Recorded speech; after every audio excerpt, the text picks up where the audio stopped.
I really feel like I understand the meaning of life, and it is not how you die, it is how you live. Right. And whatever you want to say in this kind of environment, the thing that surprises me most is, I was talking about this with you, Joy, that I don't understand what kind of environment you're working in when that would be acceptable, and then you can come to work the next day and still have a job. And that's all I have to say about it. Neither do we. Meghan there displaying a tremendous amount of grace, especially considering the attacks on her father are coming from multiple fronts. Here's a guest who appeared on Fox Business Network yesterday talking about torture. The fact is John McCain, it worked on John. That's why they call him Songbird John. To help us take stock of this extraordinary moment, let's go to NBC's Kristen Welker at the White House, Steve Schmidt, who's back with us today, and with me at the table, John Heilman, MSNBC and NBC National News Affairs analyst, also the host and executive producer of Showtime's The Circus. Steve, let me start with you. Meghan McCain said something very wise and very important. It's not how you die, it's how you live. And let's talk about John McCain's life. He put the uniform of the country on when he was 17 years old, and except for the 6 months when he was a congressional candidate, he spent every hour of his adult life in service to this country. And he served this country through horrible torture and unbearable pain, and he kept faith with the country. John McCain is an imperfect man. He has many flaws. He'll be the first to tell you. But he has always loved America perfectly, and he has served America honorably. I was asked a couple days ago at something I was speaking at about who will take John McCain's place. And of course, the answer to that question is nobody.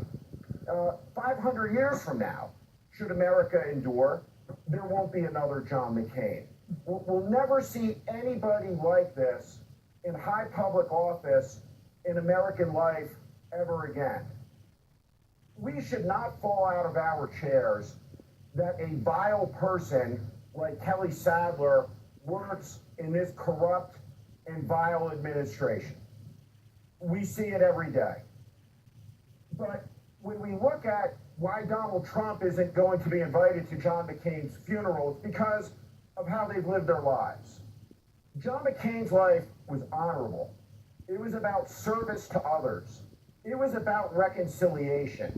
We don't talk enough about this, but I was in Vietnam a couple weeks ago. And if you go to Vietnam, the Vietnamese revere 3 American warriors. They revere John Kerry, they revere John McCain, and they revere Pete Peterson, a fellow POW of John McCain's, who was the first ambassador when diplomatic relations were restored. Those 3 men, veterans of that war, but John McCain, John McCain tortured repeatedly.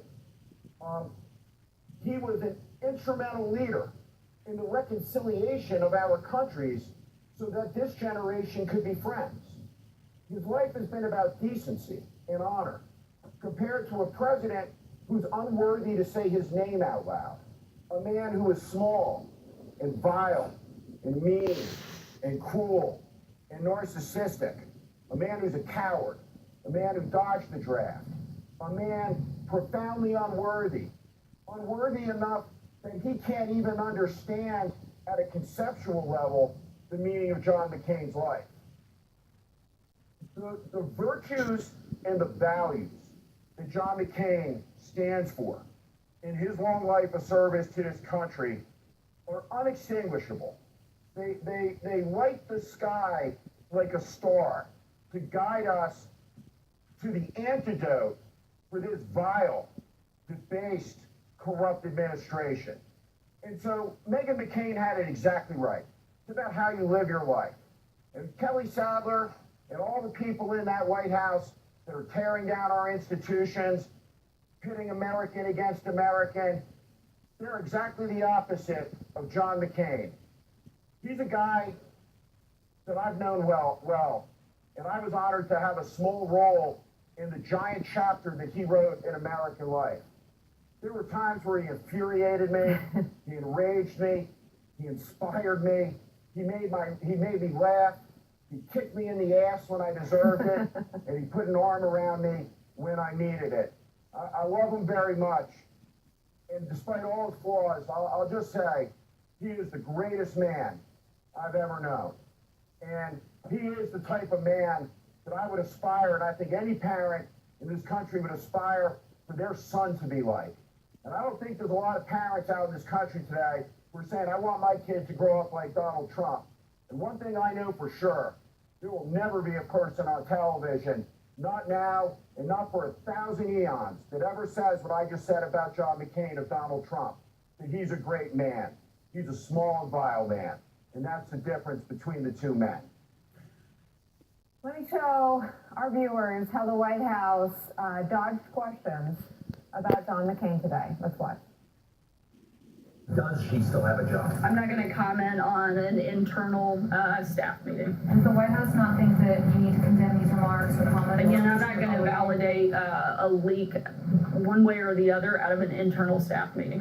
Why not just apologize to Senator McCain? Again, I'm not going to get into a back and forth because people want to create issues of leak staff meetings. Does Kelly Sadler still work in this White House? Yes. Does he bear responsibility for the tone within this White House? The president, as I mentioned just a moment ago, supports all Americans. If you look at what he's doing every single day, he's showing up to work. He's working hard to make this country better, whether it's through building our economy, creating jobs, defeating ISIS, fixing our judiciary system,